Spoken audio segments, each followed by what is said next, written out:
एक सुंदर कविता आईसाठी. आपल्या भोवती काही हृदयद्रावक घटना घडतात, मनाला हेलावून टाकणाऱ्या, आणि मागे होतो एक अनंतरित प्रश्न, तो म्हणजे आपण भारतीयांच्या संवेदना भोतड झाल्या आहेत की काय.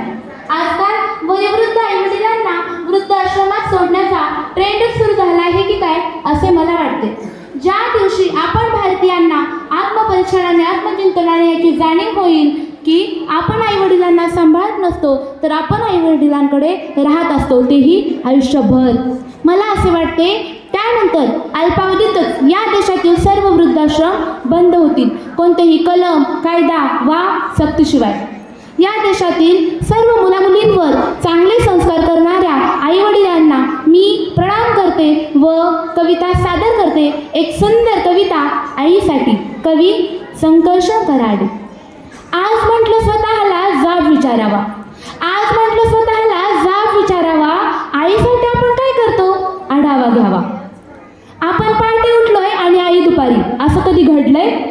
आपण पहाटे उठलोय आणि आई दुपारी, असं कधी घडलंय? आपण जेवायच्या आधी आईचं ताट आपण कधी वाढलंय?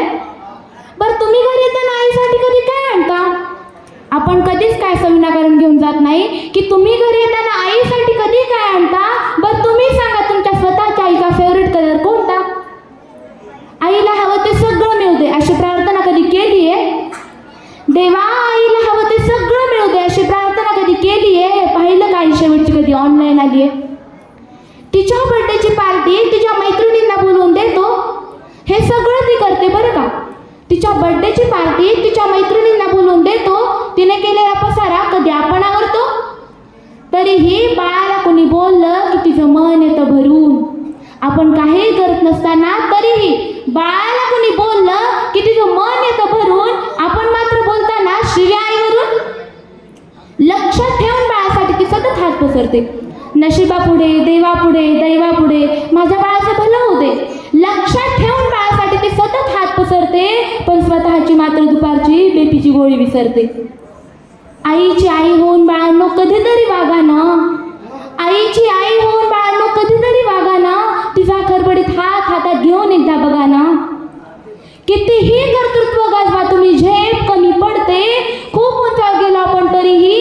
कितीही कर्तृत्व गाजवा तुम्ही झेप कमी पडते, आईने कडेवर घेतल्यावरच आपली उंची वाढते. उगाच कशाला त्या अध्यात्म आणि श्रद्धेच्या गप्पा हाणता, उगाच कशाला त्या अध्यात्म आणि श्रद्धेच्या गप्पा हाणता. आईच्या पोटी जन्माला येताना देव कुठे म्हणता.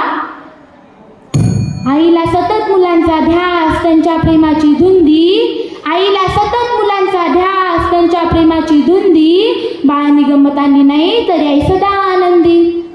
नका करू स्पर्धा कोणाशी, नको कुणाचा हेवा.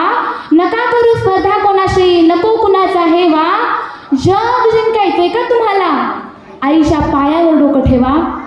जग जिंकायचंय का तुम्हाला, आईच्या पायावर डोकं ठेवा. Miss you so much I. Thank you.